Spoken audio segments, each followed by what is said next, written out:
Yeah, okay. Now we are live. Good evening, viewers. This is Major General Sanjay Soi from Provis Learning and Consulting. We try to bring positivity in everybody's mind by talking to people from diverse background who are doing something different, who are doing something out of box, and who are also contributing to society. And we are doing it on every Saturday at 7 p.m. Today, we are going to talk on very important subject, which is youth as a vehicle for social transformation. And we have very special guests, Father Alex and Dr. Archana Bhattacharjee. Father Alex works as rector of Don Bosco Higher Secondary School, Dibrugarh. He was born in 1955 in Kottayam, and when he was just 15-year old in 1970, he came to Northeast, and he has been in Northeast since then. I mean, and he became a Salesian priest in 1982. He knows Italian and German. He's done master's degree in pedagogy from Italy in 1988.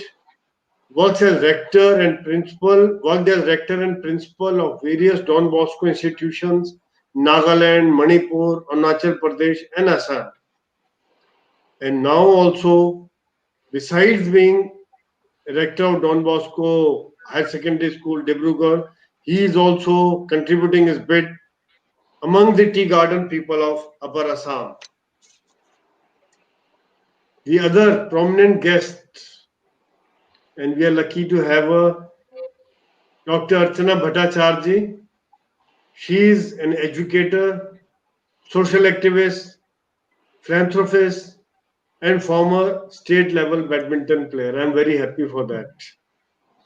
She retired as associate professor and HOD, Department of English, and also served as academic vice president, principal of Kakojan College, Jorhat. I don't think so. She's retired.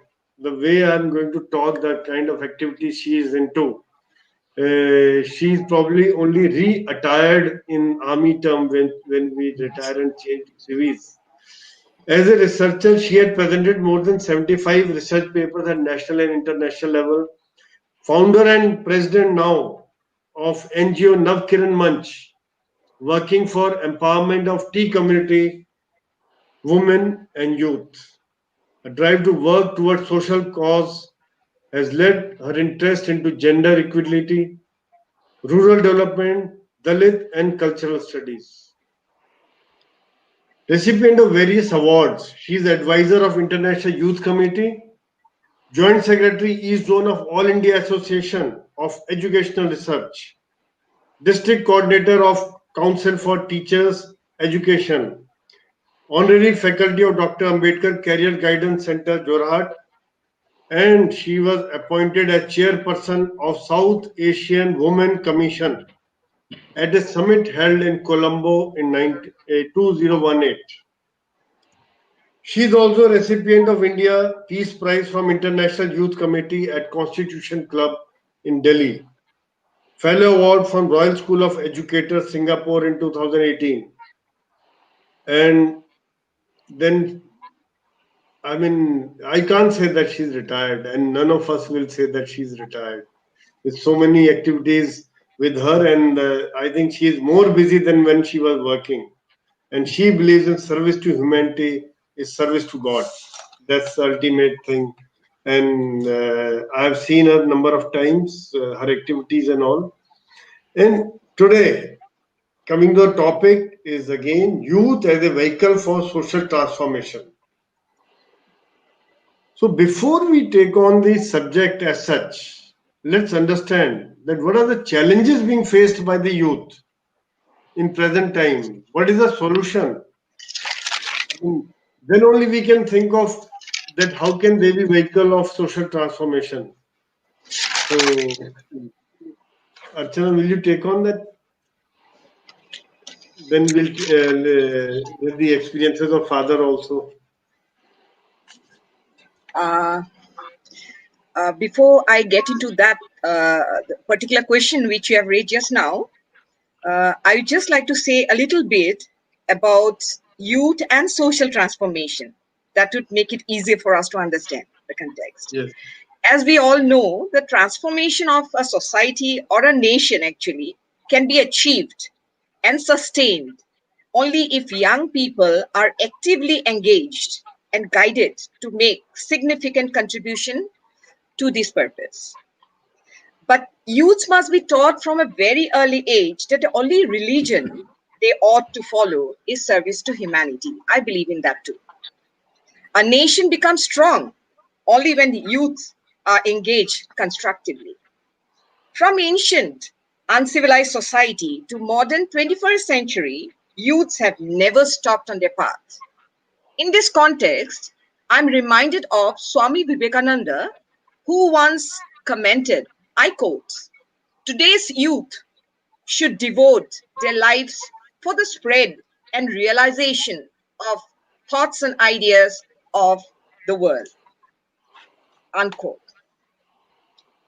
Now, there are certain things which we need to make our youths aware of, and I would call it the do's and don'ts for youths. Youths nowadays are exposed to a lot of challenges that we know. So they should first be taught to engage themselves in constructive activities, stay away from politics, rather stay above politics and think beyond. They should never be trapped by chains of traditions. They must use their physical power, courage, sense of adventure to explore the unknown. They should break up the word impossible and make it more positive, saying, I am possible. Youths should never stop in the race for this transformation, but continue to adjust to this new environment and tackle new challenges coming in the way. Now, one of the greater challenge which youths are facing these days are attraction of cross-consumerism and commercialization of human existence. These Yeah. are two of the greatest challenges, I believe. Yeah, you're right that they are giving more value to valuable than values.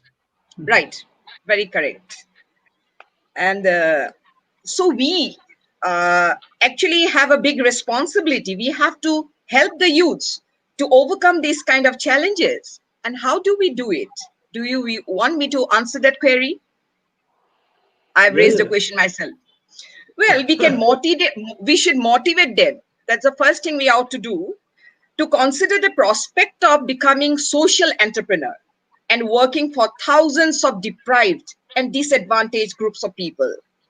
They should also be made to understand that material advances does not lie in creating wealth alone, but ensuring that society uses it to become more egalitarian, equitable, and socially and economically just.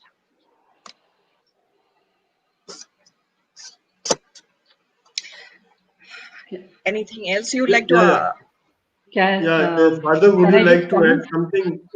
Yeah, I agree perfectly with Dr. Archana has said, and Mm, I just would like to, when I speak, I would like to speak to mostly from the tea garden point of view, because when yes. you speak about the youth as vehicle for social transformation, it's a very vast subject, and the youth itself coming from various areas and backgrounds. So I would fix myself, focus myself mostly to tea garden people. So for me, what I understand is by social transformation is um, shifting one's values, attitudes, and actions towards a kind of addressing a social problem in a positive way. And now, very often, what happens is the youth are not aware of the problems in which they are.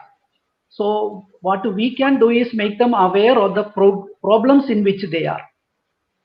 A person like Dr. Archana coming from outside or myself coming from outside, we are able to see the problems in the tea gardens. Where they have grown with it, they don't see it as a problem.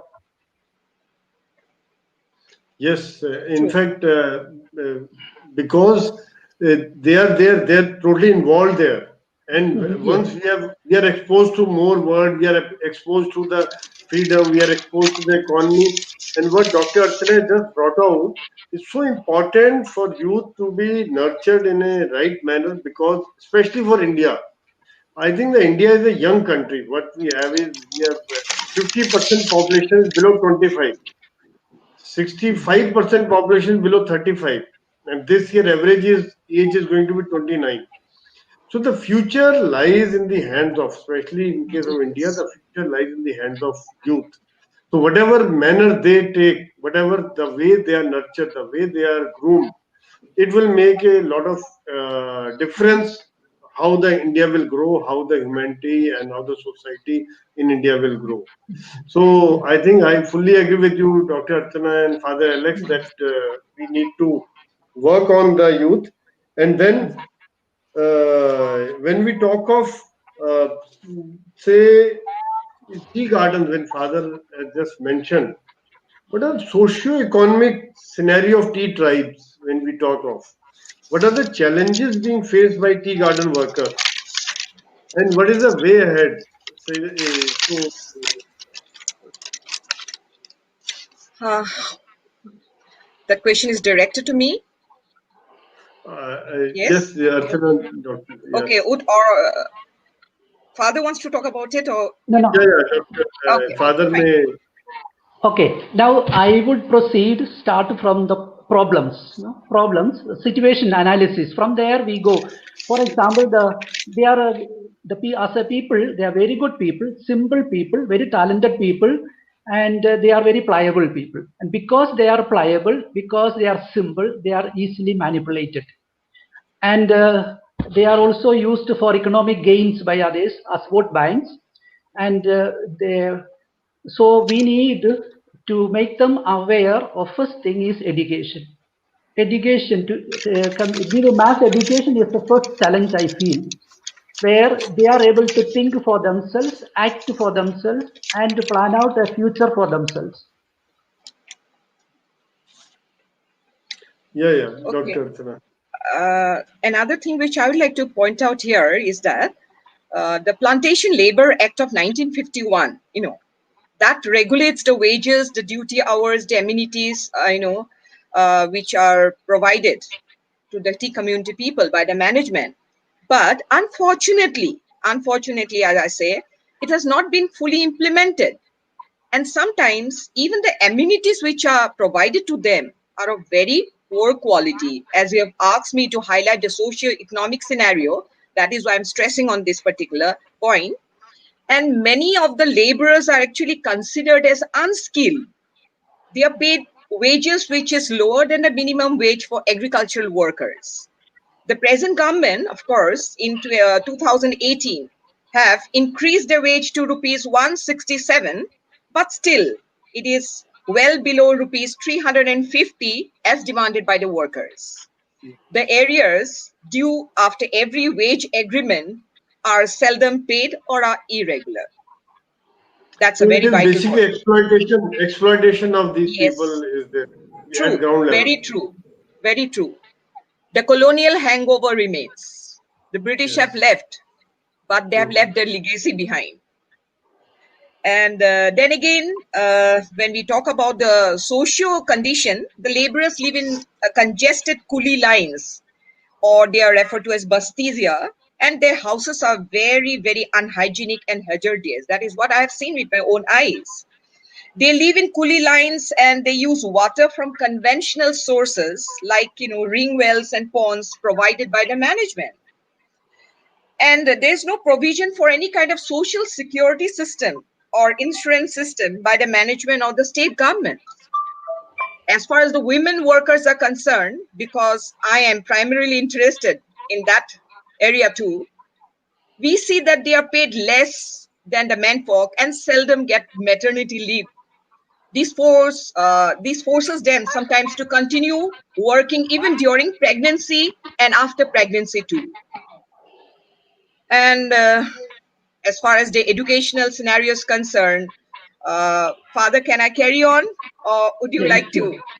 No, come, carry on, carry on. Okay, Okay. okay, we'll come to that. Educationally too, because I'm an educator, that is why I'm interested in this area. Educationally too, they are lagging behind.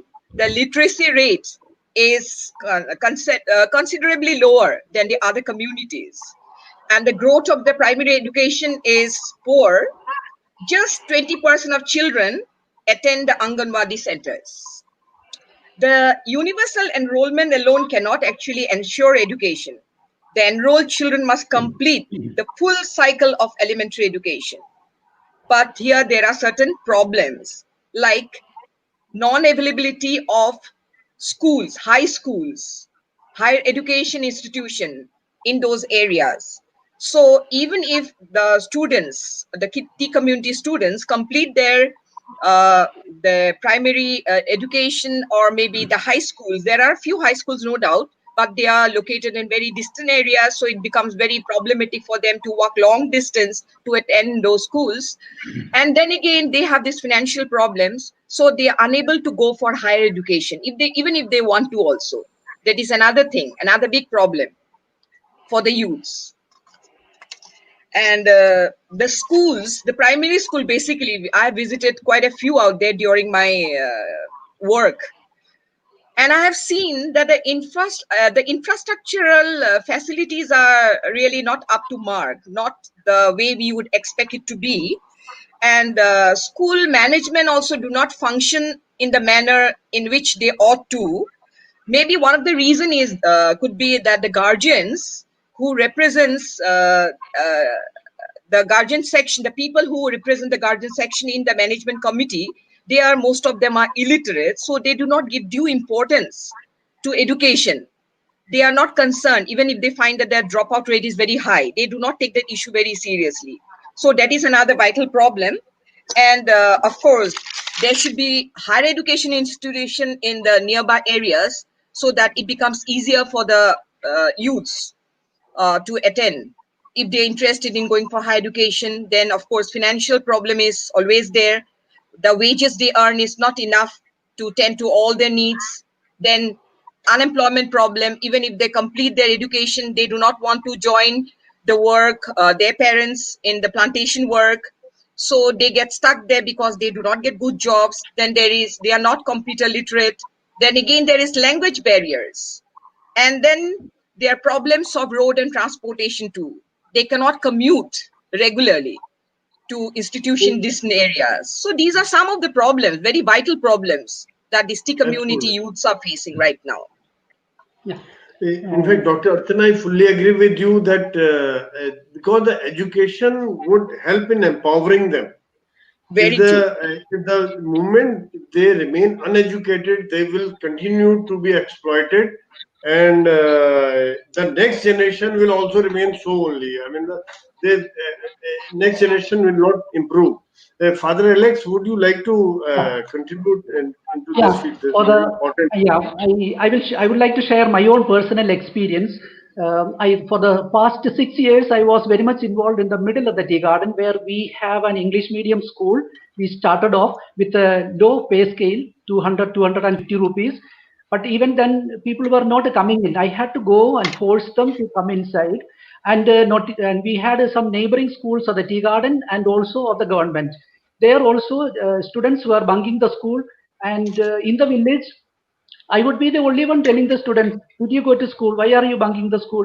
And so whenever they would meet me, they would hide in the nala or somewhere. So I had to face them. So we were trying to create an awareness in the village that they should Correct. send their children to school. And if Yes. they are not able, we will help out somehow or other. So we were also animating the teachers also of other schools nearby, networking with them. Those who are not Yes. able to come to our school, we help them. At least go to school. Um, Yes. and then that awareness has not come. That is what I feel. Absolutely, Father. It's very, very important. In fact, the parents also must understand the importance of education. Probably, ultimately, first thing is from them only that they must tell the children, they must motivate the children. And then, yes, how far the teaching staff, the faculty, how much can they do? unless it is come from the heart and from the parents. And yes, gradually with the efforts which are being done by you all, like that is what I wanted to know, that since this NGO is there, and how are you working? I mean, leave the government part, leave the other thing. How are you both working for the improvement of their lot in of the marginalized community of tea garden workers? Yeah, Father, I could you? Okay, can I come in? Okay, Yes. Yes, yes. some things that we did was to organize rallies to cause awareness. First one is they have another problem. One thing I begin with this, that life in the tea garden is secure, safe in the sense very much routine oriented. Get up in the morning, 5 o'clock siren will go, you get your wages, whether they save it or not, that's not a problem. Then you sleep nicely, drink nicely, and then next day get up in the morning. Their children also will get their job, whether they go to school or not. So quite safe and secure in that. To think out of the box, that they should think for tomorrow a better society, that they are not able. So what we did was, first they got a drinking habit. That is actually draining off their Yes. economy. So we organized one rally against drinking and went around. We collected about 1,000 students from neighboring schools and different organizations, NGOs, and all came together, cooperated very well. And the management also cooperated very well with us. And we took out a rally all around, especially where they are exploiting them, selling liquor and all. It came out. Then next year, following year, we organized one rally for education for all, and Beti Bajao, Beti Sikhao. So education like that, we tried many of these slogans and tried. Only thing is that very often the babus or the sinjars, we also must get the same awareness. I bring out one Hmm. small example. In the Attenborough's Gandhi, we have seen there is one scene that impressed me very much, where Gandhi, Jinnah, Krishna Menon, and Patel and all, they are having the roundtable conference. I think there was also Mountbatten present. An Indian dressed like a waiter coming with to serve them tea. Gandhiji gets up, goes, takes out the tray, and serves everybody. And somebody, they're all surprised and says, Gandhiji, you should not do. No. He said, I am working for the independence of my people, not the transfer of power. We have transferred power, but not we have not made our people independent. So Yes. unless I remember, and I shared with Dr. Archana, only liberated people can liberate others. If we are Yes. enslaved by power, we will be much more oppressive when we are in power.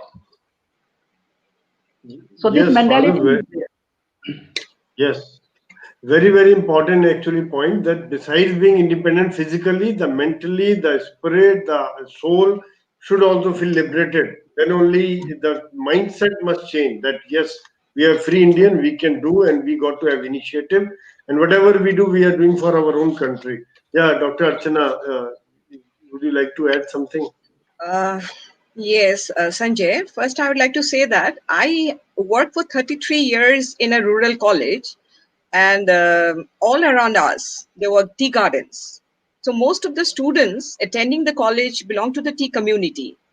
So I was like, watching their plight all throughout, and I have talked Hmm. to them. I've visited them even before starting the NGO. When I was doing or preparing different kind of research papers, I was interested in the socioeconomic condition of the tea community.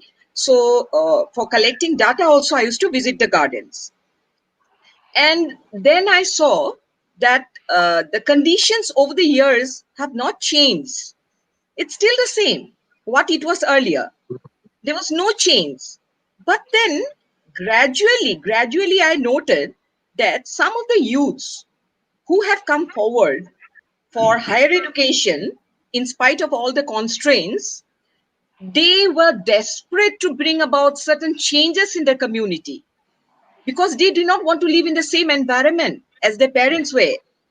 Correct. They did not want to be suppressed as their parents were. They wanted to live in a free environment, healthy environment. And so Yes. all that they were looking out for was someone to guide them. I felt it. I felt it.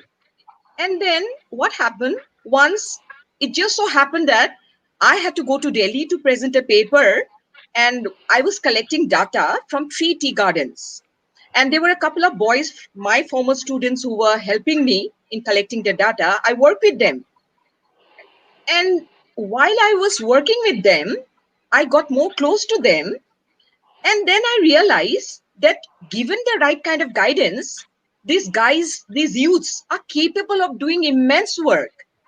And and the best thing about them is that they're very sincere. They're very sincere. They're very dedicated. They may come from those kind of constraints, challenges, but still their mindset, in spite of all constraint, is still positive.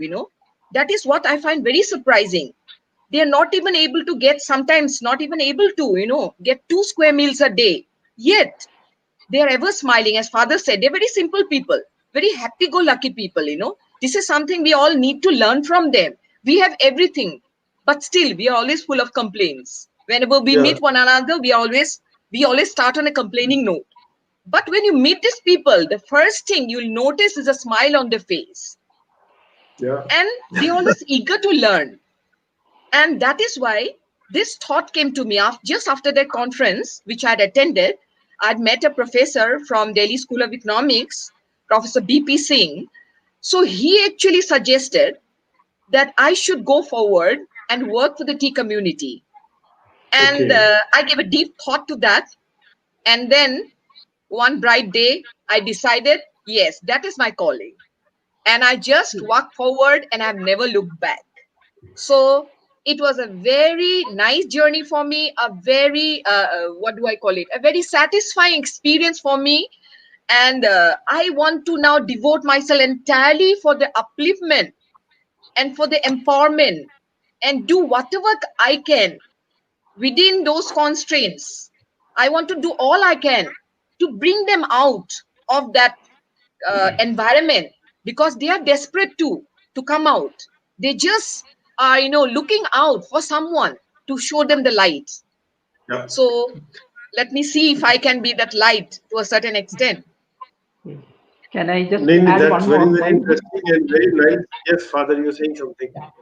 That is one thing that, okay, all of us look for upward mobility. Among them also, there are people who look for the upward mobility, those who are educated, those who are economically well-to-do.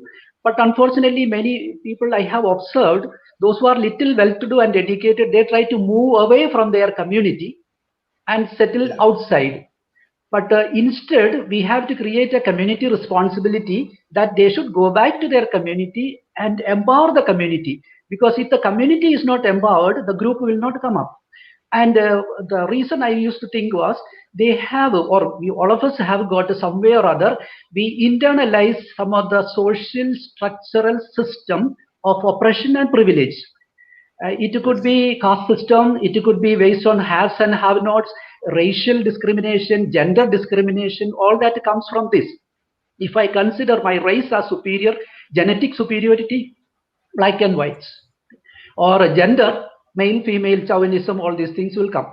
So among them, there is something that they have internalized, which we need to. So way forward for me is a psychopedagogical approach where we strengthen their inner strength, make them aware of their power, make them come out and go back to their community, empower them. I think that's very, very important, Father, because I fully agree with father. I fully agree with father here, because what he talked about on a theoretical note, I was trying to apply it at the grassroots level. Because when I walked yes, in, I decided that first of all, I need to create awareness, because I've already identified their major problems. They needed to be made educationally aware. Educational empowerment is a must. Secondly, their youths need to be groomed up just so that they can be the leaders to bring about the transformation in the society. And the health, they need to be aware about their health and the hygiene too. So in that regard also, empowerment is necessary. And then again, women, of course, women needs to be empowered, because they are the pivot of their house.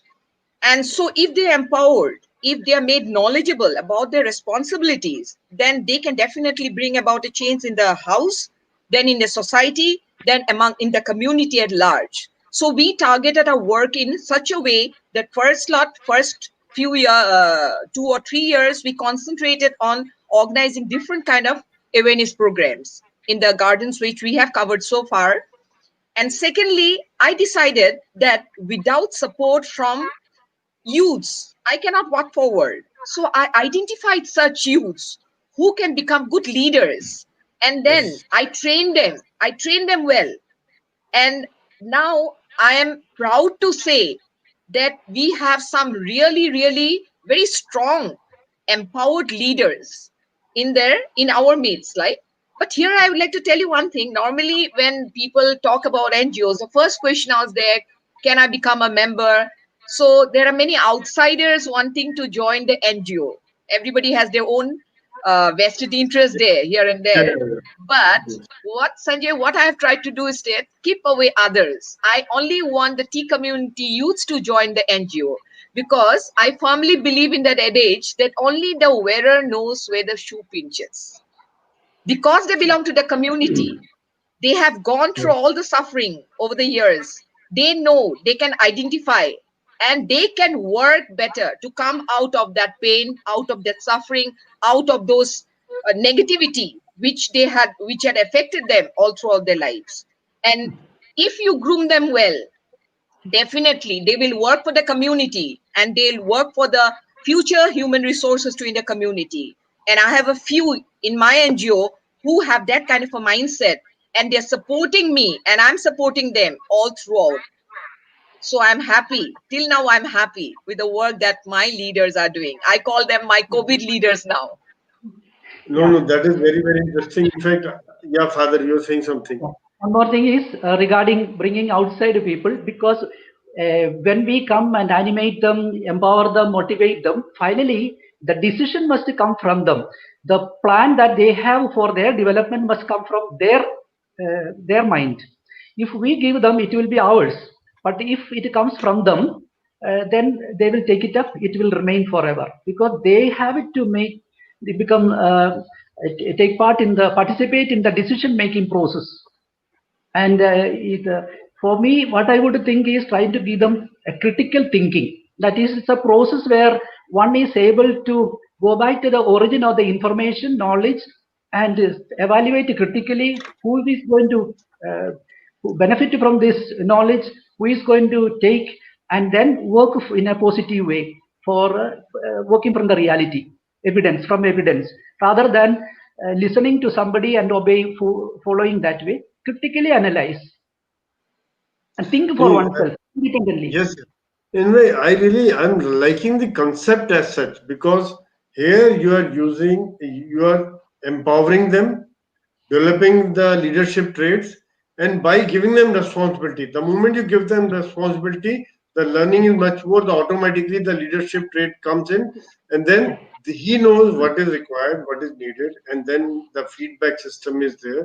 And I think this is very good system. And then what you brought out is the kind of commitment they are showing. The results are visible. That in spite of the fact that they are themselves are marginalized, they're volunteering to do things, they're volunteering to do something for the society, they're contributing to society as part of the NGO. So that is the kind of motivation and the leadership traits which have been developed. So just one thing, how are you doing it? Basically your NGO activities, what kind of activities are you doing, As Dr. I Archana? said, we have already identified the areas where we are keen to work on, where we see are lacking educational awareness programs. We have it very often. Then we organize environmental awareness programs too in different schools because we want their school children to learn more about the environment and what are their responsibilities in creating a very clean, healthy environment in the surroundings.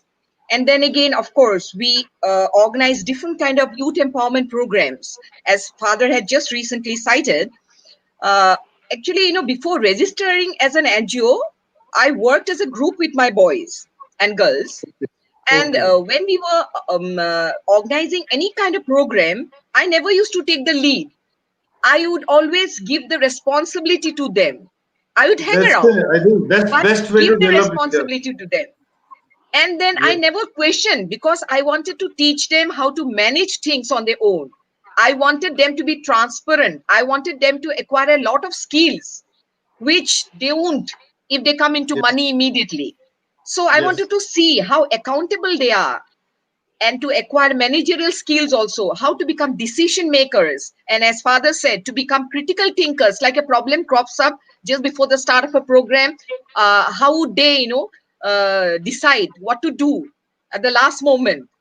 And so in this way, when you put them in a certain situation and you expect them to take the decision, they learn a lot, rather than giving instructions theoretically, or rather taking decisions by yourself. It's best when we entrust these responsibilities to these young leaders. And of course there will be mistakes here and there, because even I mean, we make Yeah, mistakes. So yes, yes. it's not that we should undermine their capacity, their capability, just because of one single mistake or two. But in fact, we should cheer them up, encourage them, and say that yes, they have done a job well and they can do better in the days ahead. That is how I try to train them, groom them. Yeah. Yeah, absolutely. If you're doing something, the mistakes would be there. It is one has to see the intention part. The intentions are good, and that's how they are learning the leadership aspect. That's how they are learning how to give back to society, and that's why the commitment is there. Yeah, Father, you wanted to say something.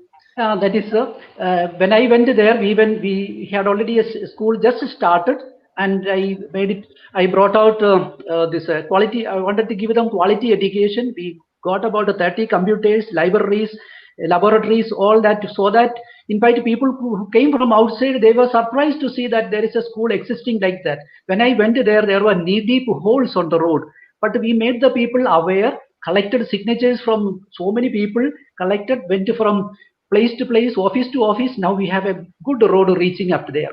Then starting with, they do not have basic documents. Land pattas they do not have. Job cards they don't have. Some of them don't have Oh, ration cards. And this is the True. situation. And they don't even have a bank account. So our first aim was, when the present government was insisting on, first thing was to tell people to have personal accounts, family accounts. yes. They do not have. First thing is, they don't have anything to save, so why should they have a bank account? That was the situation. Now many people are slowly learning to. It will take time. The situation in the tea garden and the other place, Dr. Archana mentioned about it. I have worked in the hill, among the hill tribes. Their situation in Manipur, in the far remote areas of Tamenglong, it was very bad situation. But in these 30 years, they have made such a tremendous progress. But here, the progress is quite slow. Maybe we have not got involved with them in their at the grassroots level to empower them. Basic documents are missing for them. So, how do I feel my identity? Where is my identity? Yes. I have no land pattas. I have land, but tomorrow the government comes and asks, I have no documents. I have no job card. I have no ration card. So where is my identity? So where do I prove that I am an Indian? And they are Okay. very much Indian. Very true. Very I true. mean, very true. Absolutely right. So these are some of the basic things which are missing actually. If you really look at it, the ration card, the land patta, that's how they feel suppressed. They were exploited, and the kind of awareness is being brought up there is amazing. I mean, because if you see Jandan account, the money goes directly to the account. Whatever government schemes are there. So now, even during COVID-19, whatever money was transferred directly to the bank accounts. So if they don't have account, and when the account is opened, the habit of saving automatically comes. So these are things basically absolutely great. So just one more thing I wanted to check up. This question was there in my mind, and that's why I written there. How do you increase the outreach to marginalized communities and increase their participation to create an eco effect? What Ecology. actually what I have been trying to do in this regard is, you know, enhance my networking. I've created volunteers who belong to different community of different tea gardens, and through them whenever we feel the need to organize any kind of programs, we reach out to these volunteers and we entrust them the responsibility of organizing such programs. That was before the COVID situation, the COVID pandemic. But now, of course, that is a little bit problematic. So we are organizing programs which are easier to conduct through, monitoring. Like technology supports us here, and I had planned to do a lot of programs, but because of this lockdown situation, I was unable to go out of the house. But I did not want to stop my NGO work. So what I did was that I designed a program uh, where the children who are out of schools, and as it is, we already know the dropout rate in the tea garden area is very high. And now, in such a situation, if the students do not go to school as such, they will lose interest in education totally. They'll give up schools. So, we didn't want such things to happen to them.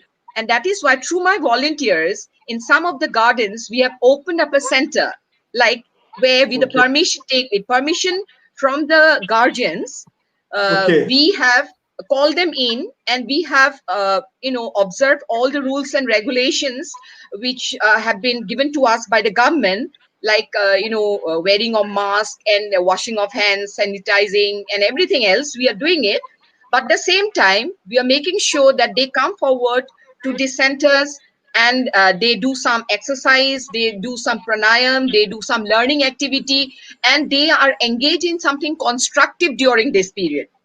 And that was just experimental in the beginning, but it was so successful that even when we wanted it to end after a month, there was so much of pressure from the guardians that we are still continuing now.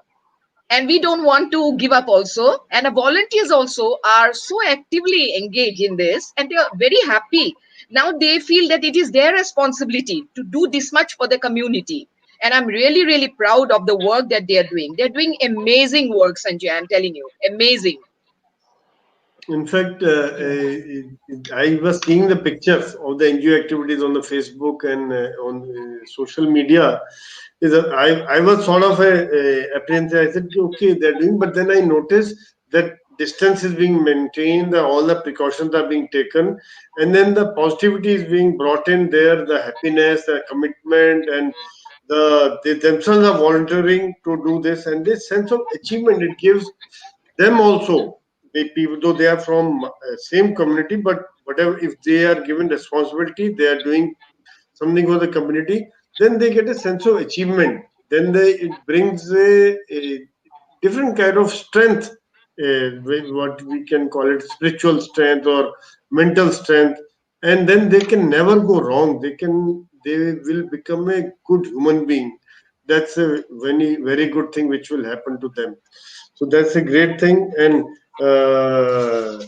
anything else, Dr.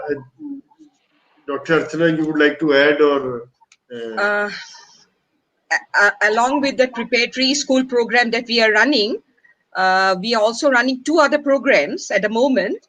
One is hmm, a virtual volleyball training program, and okay, I'm really, really proud to say that a former Indian team captain, volleyball team captain Abhijit Bhattacharjee, he has come hmm, forward to impart this training.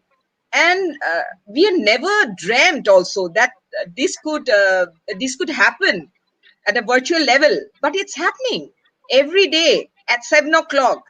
The children would be there at their respective centers. In sometimes they arrive even earlier. They wake up the volunteers and they come to the okay. centers fully prepared to start the exercise. And sometimes I have to wake up Abhijit and saying that my children are ready.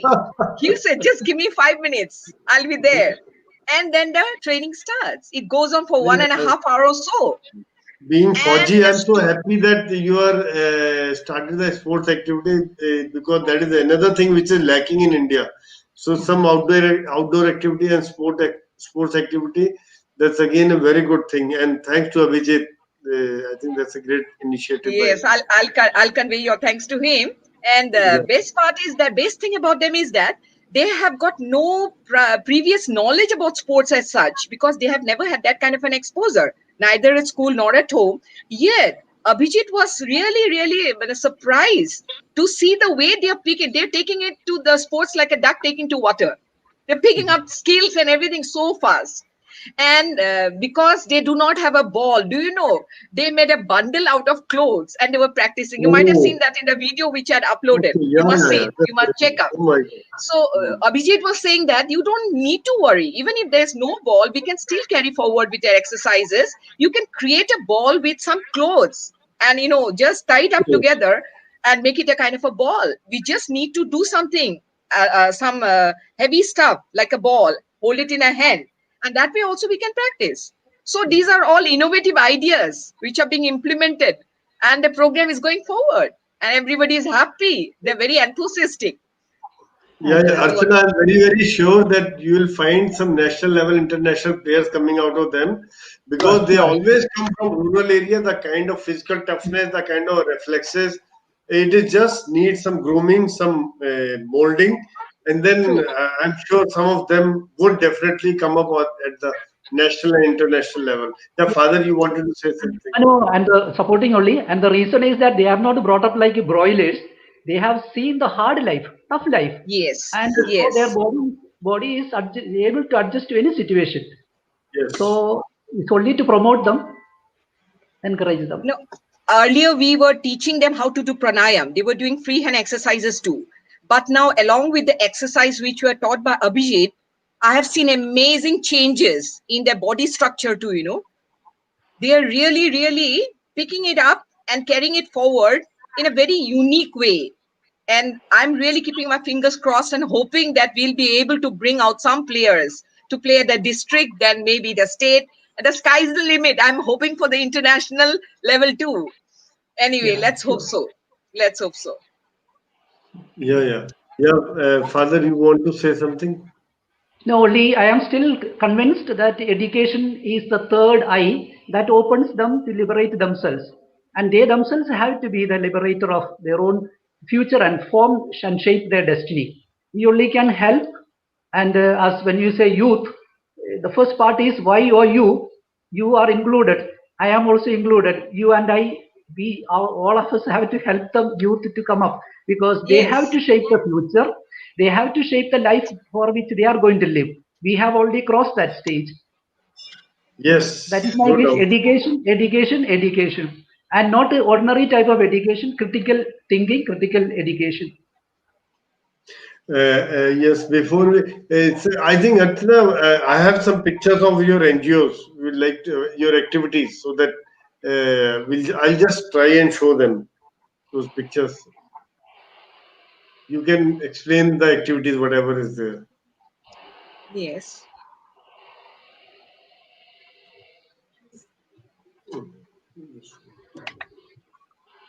Yes, now we can see the picture. Some glimpses of Navkiran Manch work. Can you see, yes. There are Archana? some glimpses. Yeah, there are some pictures of the different kind of programs we were organizing in different tea gardens. Um, the first one is an educational program. We held cultural programs also to encourage the youth to come up with their own talents, like in art, dance, and things like that, because they are very rich in culture too. And they're very talented, and we give them the opportunity. We organize competitions also where they can take part, and we give them prizes to encourage them to go forward. Another one. Yeah, next one. Yeah, this is Yeah, these another are one. these are these are women empowerment programs, then youth empowerment programs. As you have seen, so many youths come forward whenever we organize programs. They are keen to learn new things. They want guidance, and that is what we are aspiring to do. Whatever little we can do, we are trying to do. We are trying to share our resources with them, trying to mold them, guide them, and especially the volunteers. We want more and more volunteers to come forward. We are trying to groom them just so that they can, take over the responsibility of their community. And, and yeah, this is another picture. Here, the middle one here, they are taking part in the art competitions. Okay, yes.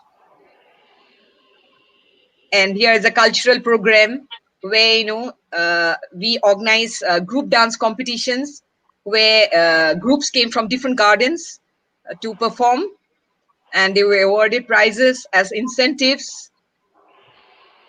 They're very happy. We encourage them to speak out, just so that they develop confidence in their own abilities. And last year towards I think in the month of August, if I remember correct, we had actually organized a youth leadership program in Jorhat. Instead of in the gardens, we organized in Jorhat, and we had invited a few resource person. Father Alex also was one of them. We had different sessions where we brought in different people from different areas to talk to these young leaders, and we were planning to organize a series of such youth leadership programs in 2020, but unfortunately because of this lockdown we were unable to do that. But no regrets as such, because now we are directly going into some programs. We are entrusting them, and every day I call up through video calls. I monitor all the programs that my youth volunteers are conducting in all the tree gardens. So my day starts at 6 o'clock in the morning, and I carry forward. I make sure that the students are there on time, and they are observing the rules imposed by the government, and volunteers are teaching them in the right mode, in the right way, because once a teacher is always a teacher. I'll never forget that. Though Yes, I give yes, the yes. responsibility, still I hang around.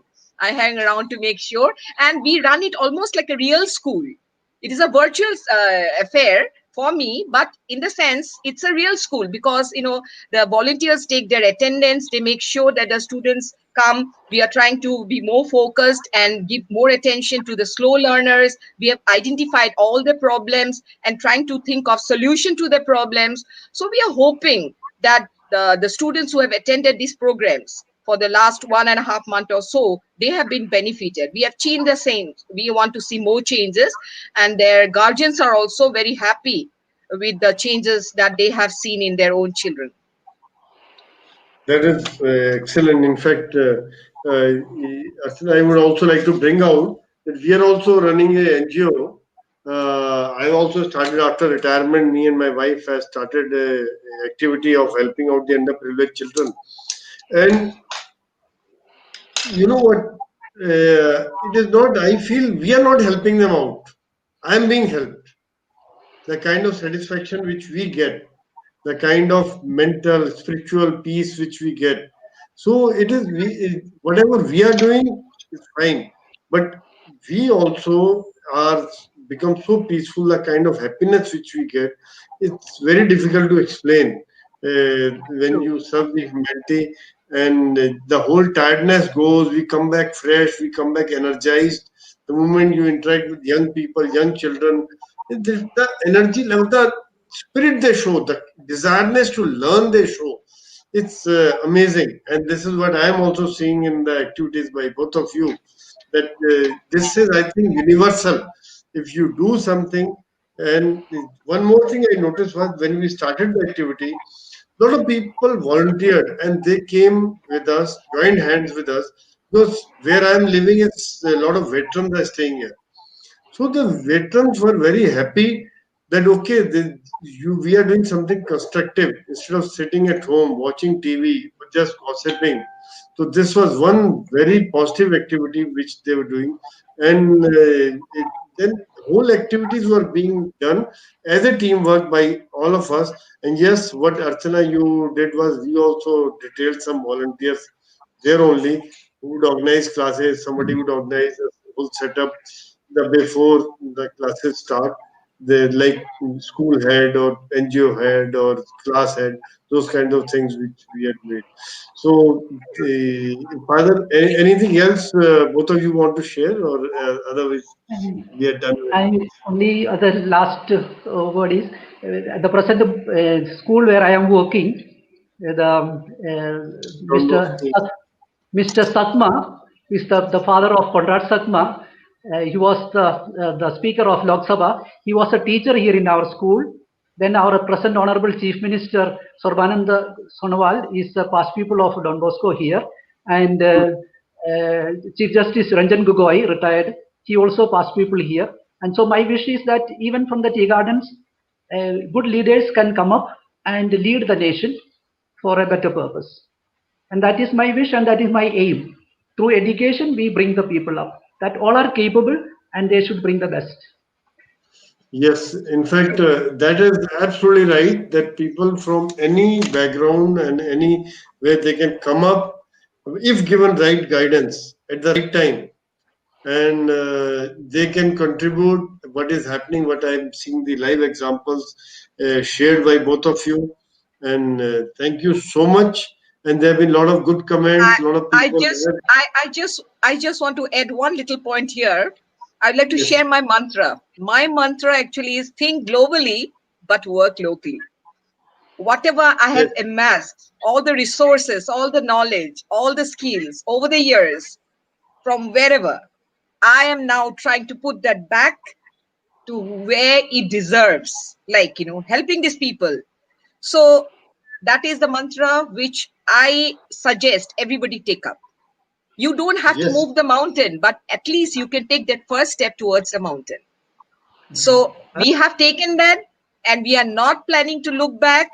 And here I remember a small line by Swami Vivekananda. He had given a clarion call, in fact, and I like to recollect that every time challenges come up, he always says, arise, awake, and stop not till the goal is reached. Absolutely. And absolutely right. You are right. The kind of exposure which we have got by being all around, worldwide, national, international exposure, our education, it is we must give back to the society, to underprivileged, whatever where we can do. That's how. Otherwise, what is the use of our knowledge? It is going waste. So it should be utilized. Thank you so much, Father. Thank you so much, Dr. Thank you. Archana. Thanks to you. So Thank you. Thanks to grateful Thank to you you. so you much for for sparing inviting us your here. time, Yeah, I invite you. sharing Thank you. your Thank you views, so much. and Thank you so much. really enjoyed. Very Thank you. enlightening. Thank you so Thank you. much. Thank you. Thank you Thank so you. much for giving us this Thank you. privilege. Thank you. Bye bye.